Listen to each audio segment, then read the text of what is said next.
ಆತ್ಮೀಯ H16 news ಅರ್ಥಾತ್ ಹೇ ಸೀತಾರಾಮಗೆ ಸ್ವಾಗತ. ನಾನು ನಿಮ್ಮವ MI ಅಥವಾ ಮಲ್ಲಪ್ಪ ಜೋತಾವಾರ. ಆದಮೇಲೆ ಈಗ ತಾವು ದಿನ ಸುದ್ದಿಗಳನ್ನ ಅದರ ಜೊತೆಗೆ ವಿಶೇಷತೆಗಳನ್ನ ನೋಡ್ತಾ ಹೋಗಿ ವಿಶೇಷ ಈ ಮೊದಲನೇ ಸುದ್ದಿಯನ್ನು ನೋಡಿ. ದಾಖಲೆಯನ್ನ ನಿರ್ಮಾಣವನ್ನ ಮಾಡಿದ್ದಾರೆ. ಒಟ್ಟು 4399 ನಿರಂತರ ದಿನಗಳು 3 ಅವಧಿಗೆ ದೇಶದ ಪ್ರಧಾನಮಂತ್ರಿಯಾಗಿ ಹಿಂದೆ ಏನು ಈ ದಾಖಲೆ ಜವಾಹರ್ಲಾಲ್ ನೆಹರು ಅವರ ಹೆಸರಿನಲ್ಲಿದ್ದು ಆ ದಾಖಲೆಯನ್ನು ಮುರಿದು ಇಂದಿಗೆ ಪ್ರಧಾನಮಂತ್ರಿಗಳು ದೀರ್ಘಾವಧಿ ಪ್ರಧಾನಮಂತ್ರಿ ಅನ್ನೋ ಖ್ಯಾತಿಗೆ ನಮ್ಮ ನೆಚ್ಚಿನ ನರೇಂದ್ರ ಮೋದಿಜಿಯವರು ಹೆಜ್ಜೆಯನ್ನು ಇಟ್ಟಿದ್ದಾರೆ.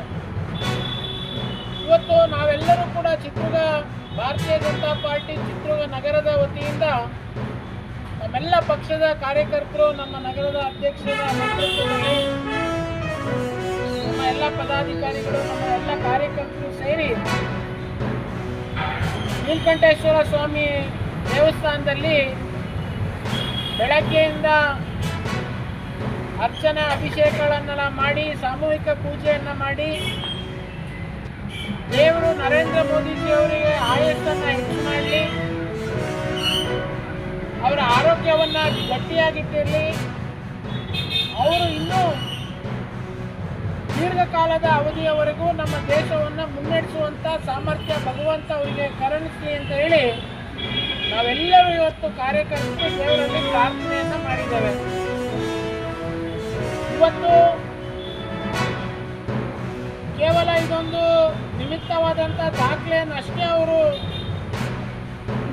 ಹೊಸ ದಾಖಲೆಯನ್ನು ಅಷ್ಟೇ ಸೃಷ್ಟಿ ಮಾಡಿಲ್ಲ, ಆದರೆ ಭಾರತ ಕಂಡಂಥ ಅತ್ಯಂತ ಯಶಸ್ವಿ ಪ್ರಧಾನಮಂತ್ರಿ ಅಂತ ಮತ್ತು ಇಡೀ ವಿಶ್ವದಲ್ಲಿ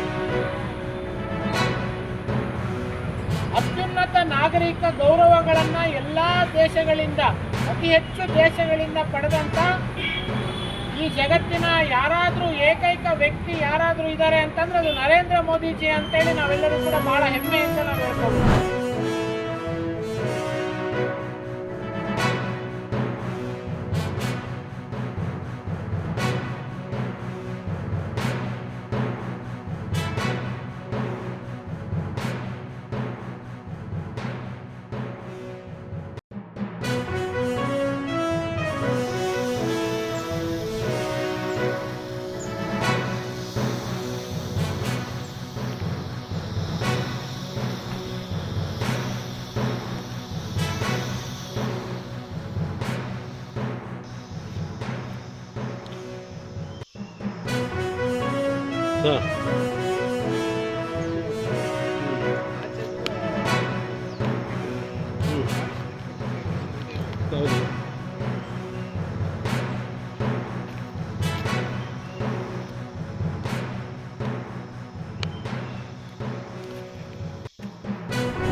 ಉತ್ತರ ಮಂಡಲದ ಅಧ್ಯಕ್ಷರಾದಂಥ ಸ್ನೇಹಿತರಾದಂಥ ದಾರೇಶ್ ನಾಯ್ಕ ಅವರೇ, ಹಿರಿಯರಾದಂಥ ಡಾಕ್ಟರ್ H. ಯೋಗೇಶ್ವರ ಸೇರಿರುವಂಥ ಎಲ್ಲ ಹಿರಿಯ ಕಾರ್ಯಕರ್ತರೆ, ತಾಯಂದ್ರೆ, ಯುವ ಮುಖಂಡರೆ ಹಾಗೂ ಸಹ ಕಾರ್ಯಕರ್ತ ಬಂಧುಗಳೇ, ಮಾಧ್ಯಮದವರೇ, ಇವತ್ತು ನಾವೆಲ್ಲರೂ ಕೂಡ ಒಂದು ಸುಸಂದರ್ಭದಲ್ಲಿ ಸೇರ್ಕೊಂಡಿದ್ದೀವಿ.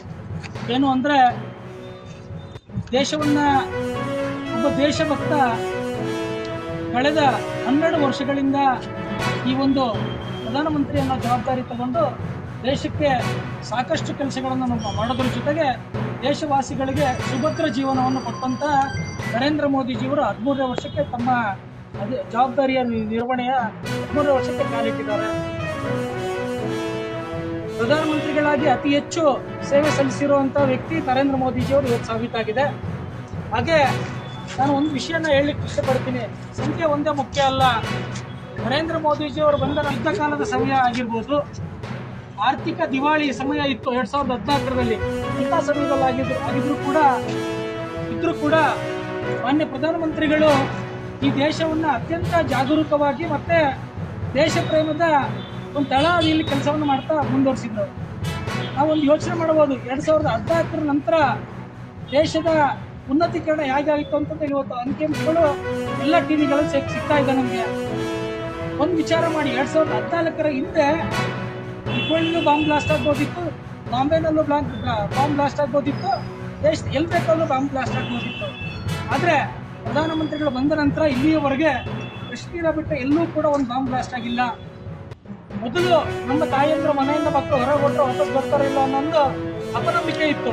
ಇವತ್ತು ದೇಶದ ಎಲ್ಲ ವಾಸಿಗಳು 140 ಕೋಟಿ ಜನಗಳು ಕೂಡ ಸುರಕ್ಷಿತವಾಗಿ ನಾವು ಬದುಕ್ತೀವಿ ಅನ್ನೋ ಒಂದು ಸುಭದ್ರ ಭಾವನೆಯನ್ನು ಕೊಟ್ಟಿರುವಂಥ ಏಕೈಕ ವ್ಯಕ್ತಿ ಈ ದೇಶದಲ್ಲಿ ಯಾರಾದರೂ ಇದ್ದರೆ ಅದು ನರೇಂದ್ರ ಮೋದಿಜಿ ಅಂತ ನಾವೆಲ್ಲ ತಲೆ ಎತ್ತಿ ಹೇಳ್ಬೋದು. ಅದ್ರ ಜೊತೆಗೆ ಈ ಥರದ ಅಪ್ರತಿಮ ದೇಶಭಕ್ತ ಪ್ರಧಾನಮಂತ್ರಿ ಆಗಿರೋದು ಒಂದು ಖುಷಿ. ಆದರೆ ಇನ್ನೊಂದು ಖುಷಿ ನಮ್ಗೆ ಹೇಳ್ಕೊಳ್ಳೋದು, ಆ ದೇಶಭಕ್ತ ಇರುವಂಥ ಒಂದು ರಾಷ್ಟ್ರೀಯ ಪಕ್ಷದಲ್ಲಿ ನಾವೆಲ್ಲರೂ ಕೂಡ ಕಾರ್ಯಕರ್ತರಾಗಿರೋಂಥ ಕೂಡ ಈ ಒಂದು ಸಂದರ್ಭದಲ್ಲಿ ನಾನು ಹೇಳಿಕ್ಕೆ ಇಚ್ಛೆ ಪಡ್ತೀನಿ. ಈ ಒಂದು ಅಪ್ರತಿಮ ದೇಶಭಕ್ತ ಈ ದೇಶವನ್ನು ಇನ್ನೂ ಮುಂದೆ ನಡೆಸ್ತಾ ಹೋಗಲಿ, ಈ ವಿಶ್ವಕ್ಕೆ ಭಾರತ ವಿಶ್ವಗುರು ಆಗುವಂಥ ಪರಿಸ್ಥಿತಿಯನ್ನು ನಿರ್ಮಾಣ ಮಾಡಲಿ ಅಂತ ಆ ದೇವರಲ್ಲಿ ನಾವೆಲ್ಲರೂ ಕೂಡ ಪ್ರಧಾನಮಂತ್ರಿಯವರಿಗೆ ಆಯುಷ್ಯವನ್ನು ಕೊಡಲಿ, ಹೆಚ್ಚಿನ ಆಯುಷ್ಯವನ್ನು ಕೊಡಲಿ ಅಂತ ಎಲ್ಲರೂ ಕೂಡ ಇವತ್ತು ದೇವರ ತಾಯಿ ದುರ್ಗಾಂಬಿಕಾ ದೇವಿಯಲ್ಲಿ ಪ್ರಾರ್ಥನೆ ಮಾಡಿದ್ವಿ. ಈ ಒಂದು ಸುಸಂದರ್ಭದಲ್ಲಿ ನಮಗೂ ಸೇರೋದು ಸಂತೋಷದ ವಿಷಯ ಅಂತ ನಿಮಗೆ ಹೇಳ್ತಾ ನಮ್ಮ ಮಾತಿಗೆ ವಿರಾಮ ಕೊಡ್ತೀವಿ. ಹರಿ ಓಂ, ಜೈ ಶ್ರೀರಾಮ್. ಇದೇ 14ನೇ ತಾರೀಕು ಭಾನುವಾರ ಆರ್ಯನ್ ಶೆಟ್ಟಿ ಕಲ್ಯಾಣ ಮಂಟಪದಲ್ಲಿ ಶ್ರೀರಾಮ್ ಸೇನೆ ಹಾಗೂ ದುರ್ಗಾ ಸೇನೆ ವತಿಯಿಂದ 2ನೇ ವರ್ಷದ ಸಹಾಯವಾಣಿ ಸಂಖ್ಯೆಯ ವಾರ್ಷಿಕೋತ್ಸವ ನಡೆದಿದೆ. ಅದರ ಜೊತೆಗೆ ಕಳೆದ ವರ್ಷ ನಾವು 2,000 ಜನ ಹೆಣ್ಮಕ್ಳಿಗೆ ತ್ರಿಶೂಲ ದೀಕ್ಷೆಯನ್ನು ಕೊಟ್ವಿ. ಆದರೆ ಈ ವರ್ಷ ವಿಶೇಷವಾಗಿ 5,000 ಜನ ಹೆಣ್ಮಕ್ಳಿಗೆ ನಾವು ಈ ತ್ರಿಶೂಲ ದೀಕ್ಷೆಯನ್ನು ಕೊಡ್ತಾ ಇದ್ದೀವಿ.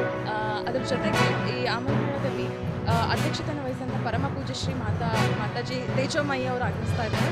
ಅದ್ರ ಜೊತೆಗೆ ನಮ್ಮ ಸಹೋದರಿಯಾದಂಥ ಹಿಮಾಚಲ ಪ್ರದೇಶದಿಂದ ಶ್ರೀಮತಿ ಮೀನಾಕ್ಷಿ ಶರಾವತಿ ಅವರು ಬರ್ತಾ ಇದ್ದಾರೆ. ಅದ್ರ ಗೌಡ ಹಿಂದೂ ಜನ ಜಾಗೃತ ಸಮಿತಿ ರಣನಾಗಿನಿ ಮಹಿಳಾ ಶಾಖೆ ಬೆಂಗಳೂರು ಅವರು ಆಗಮಿಸ್ತಾ ಇದ್ದಾರೆ.